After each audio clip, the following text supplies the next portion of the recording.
Hi, it's Darnell with Waving Recipes. Today I'm going to try and make a homemade fried chicken sandwich using fresh boneless, skinless chicken breast. I'm going to be using the Ninja Foodi XL Pro air fry oven, and we're going to see how it does, and let's get cooking right now. Alright, so let's go over the ingredients that I have here.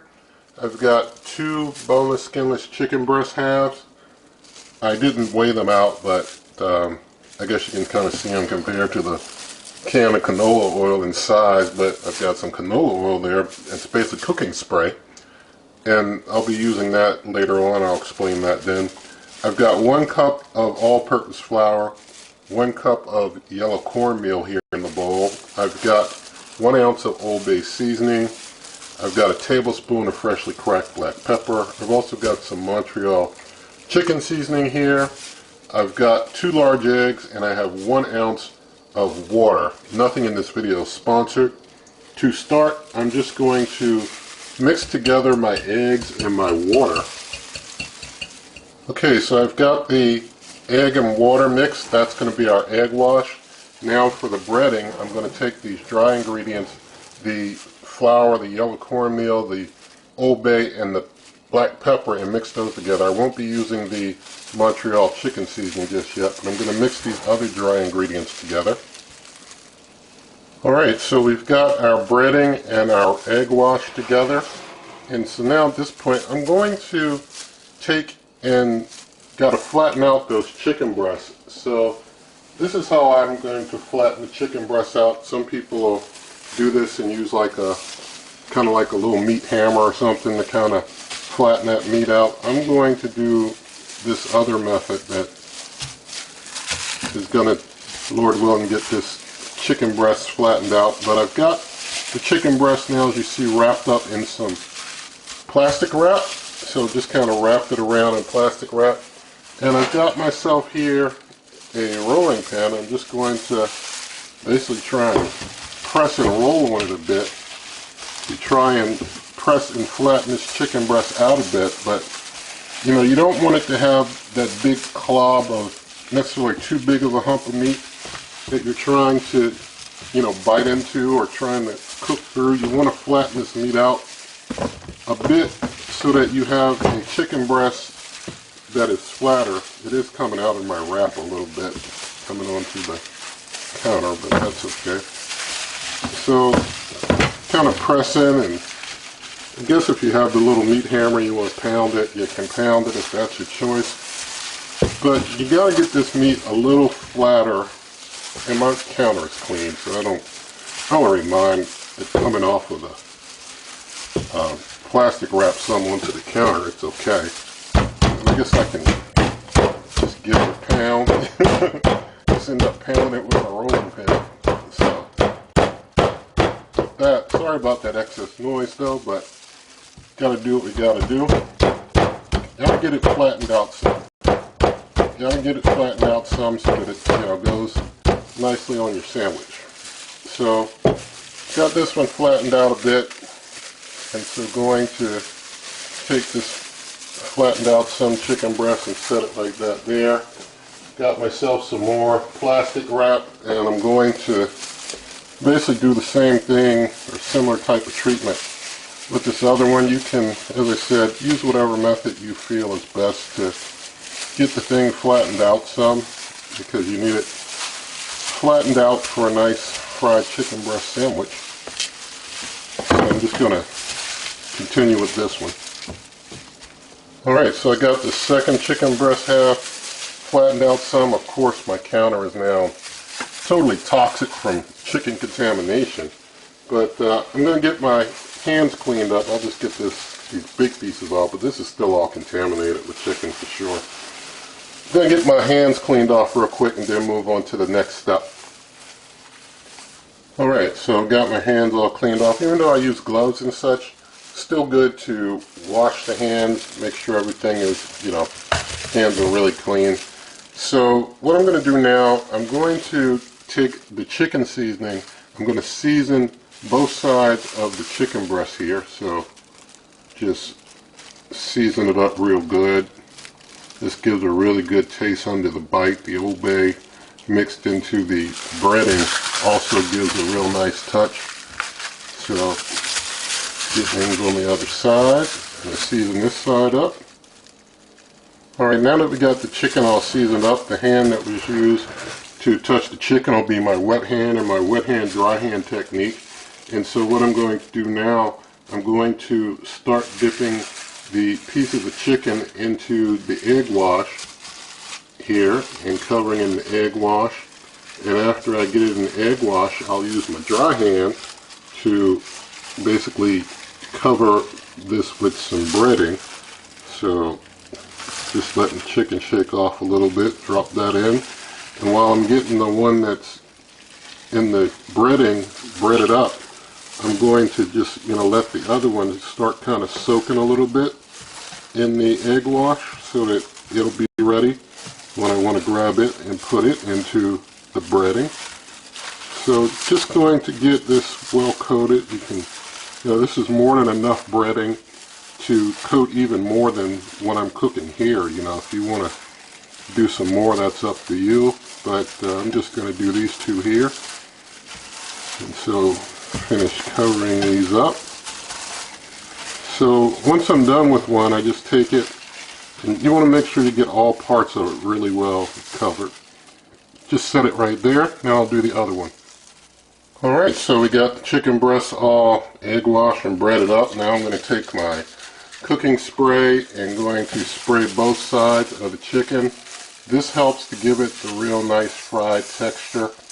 And you can do other types of breadings if you want, and if you don't want to use oil, you can use some other type, but I prefer this because this is kind of like the same type of breading you would use, just drop food in hot grease and cook it.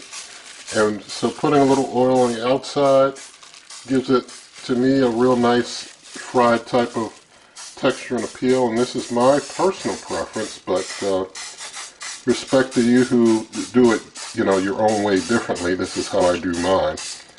And it's still air frying because basically this is basically going to fry up all of this with air. So it's still not like dropping it in hot grease. You're still using way more grease, way more grease in deep frying than you are in air frying.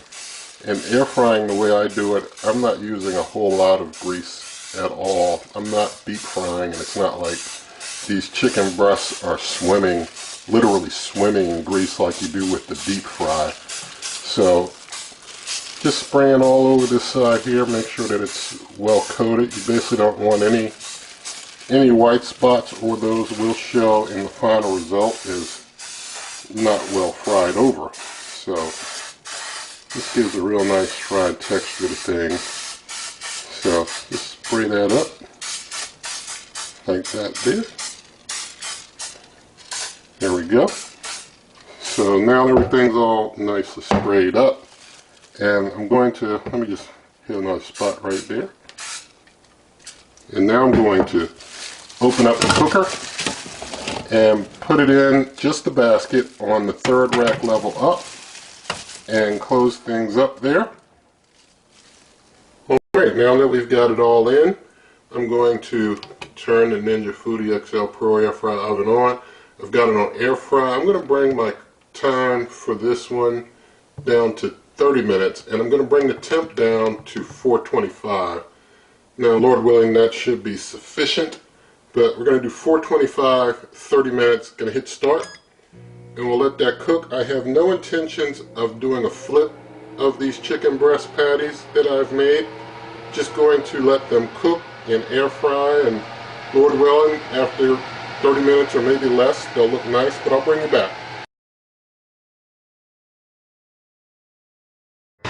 Alright, so things have been cooking in there for about 20 minutes after that preheat. I just leave things in there, even before the preheat. I don't mind that preheat running with it in there.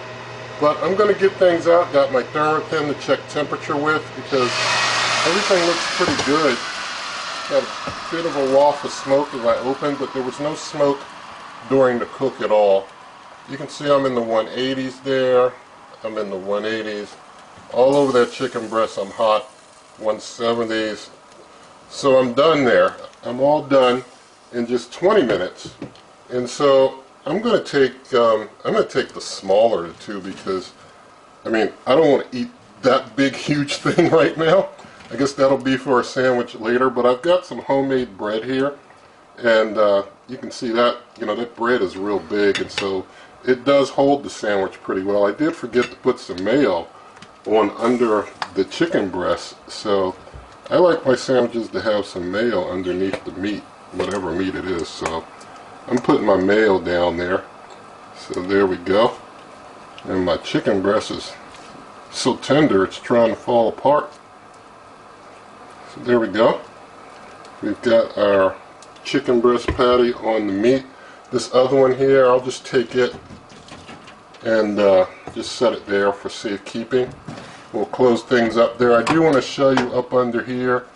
There wasn't a lot of splatter dripping. I mean, some of this is just old stain. I don't care about that stain stuff. I, you know, clean things off generally, but some of those stains I don't care about. They don't cause a problem. But, you know, there's just some dripping right here. This is probably like some old stain, but just a little dripping there is all there was. So there's no need to have anything underneath, no damage or anything to the heating elements, no problems there. And so I've also got myself some Zaxby's Zax sauce, because you who know Zaxby's, if you have it in your area, you know this is some good sauce. You don't have Zaxby's in your area, imagine a restaurant that sold wings, chicken fingers, chicken sandwiches, and chicken salads. That's about all they sell, and they make a pretty good sauce with that. So I'm going to take the sauce and just going to put that all over my chicken breast patty. And yes, for you who you know, have a Zaxby's, I know they just came out with a new chicken sandwich. Maybe this inspired me to make my own. I have had theirs, and theirs is pretty good. But I'm going to basically do my own home spun one here. Got myself some Haverty cheese right there. Set that like that. Set that bread on there like that. Now I'm going to get my knife. I'm going to go ahead and cut this in half like so, because this sandwich is so huge. But there's nothing like homemade to me, so they don't make them this big in the restaurants. So here we go. We got our completed sandwich, and I'm going to move the camera. We'll do a taste test. Alright, so here's our sandwich. Let's give it a taste. I'm going to try and bite in the middle so I'm not chewing on bread in my taste test.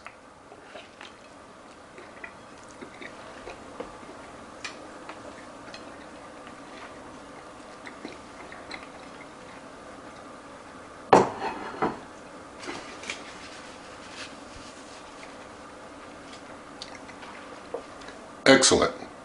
Excellent, excellent, excellent. And if I did it, you can do it. Homemade chicken sandwich, no need to go to a restaurant, make it bigger, make it better.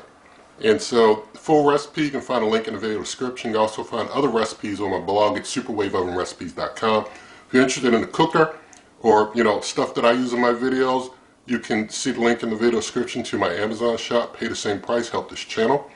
Also, if you like this video, please do give it a thumbs up, share the video with a friend, leave your comments, subscribe, hit that notification icon, and good eating.